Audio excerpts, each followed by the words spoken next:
Hi friends, சக்தியும் நானும் இன்றைக்கி ஒரு ஒன் பாட் ரெசிபி ஈஸியான வெஜ் புலாவ் எப்படி பண்ணுறது பார்க்கலாமா. 2 ஆனியன் நீட்டாக கட் பண்ணி வச்சுருக்கேன்.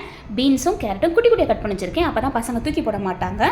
பச்சை மிளகா ஒரு 4, லெமன் 1, ஒரு கைப்பிடி கொத்தமல்லி, புதினா, மசாலாவுக்கு இஞ்சி பூண்டு 2 பட்டை 3 ஏலக்காய் அரைச்சி வச்சுருக்கேன். இஞ்சி கட்டவரல் அளவுக்கு, பூண்டு ஒரு பூண்டு ஃபுல்லாகவே உரித்து நான் அரைச்சிக்கிட்டேன். இப்போது குக்கர் எடுத்து ஸ்டவ்வில் வச்சுட்டு குக்கர் சூடானதும் ஆயில் ஊற்றிக்கலாம். நான் தேங்காய் எண்ணெய் ஊற்றிருக்கேன். டேஸ்ட் நல்லாயிருக்கும், அறமும் நல்லாயிருக்கும். உங்களுக்கு பிடிக்காதுன்ற பட்சத்தில் நீங்கள் குக்கிங் ஆயில் யூஸ் பண்ணிக்கோங்க.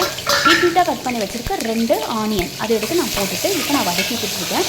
நல்லா வதங்கட்டும். கொஞ்சம் ப்ரௌன் ஆனதுக்கு அப்புறமா நம்ம எடுத்து வச்சுக்க மசாலாவை போட்டுக்கலாம். இதில் ஒரு 3 பட்டை, 3 ஏலக்காய், லவங்கம் ஒரு 4 எடுத்து போட்டிருக்கேன். லவங்கம் அரைக்கும் போது போடக்கூடாது, இப்போ தான் போடணும்.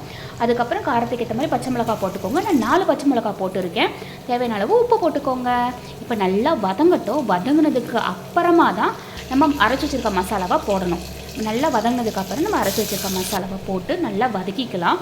அதுக்கப்புறமா கொத்தமல்லி போடலாம். எப்பயுமே முதல்ல கொத்தமல்லி போடணும். அப்போ தான் அரோமா நல்லாயிருக்கும், நல்ல ஒரு ஃப்ளேவர் கொடுக்கும். எடுத்தோடனே புதினாவை போடக்கூடாது. கொத்தமல்லி போட்டதுக்கப்புறமா புதினாவை போட்டுக்கலாம்.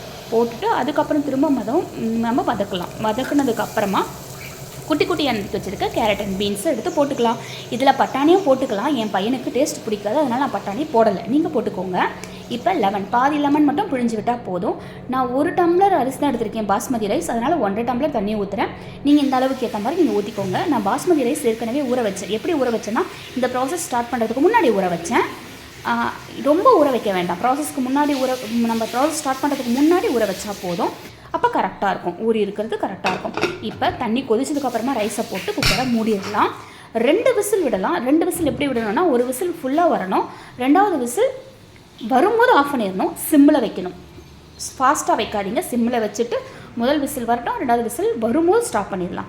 இப்போ விசில்லாம் போனதுக்கப்புறம் ஓப்பன் பண்ணி பார்த்தா வாவ், பிளேட்டிங் பண்ணியாச்சு.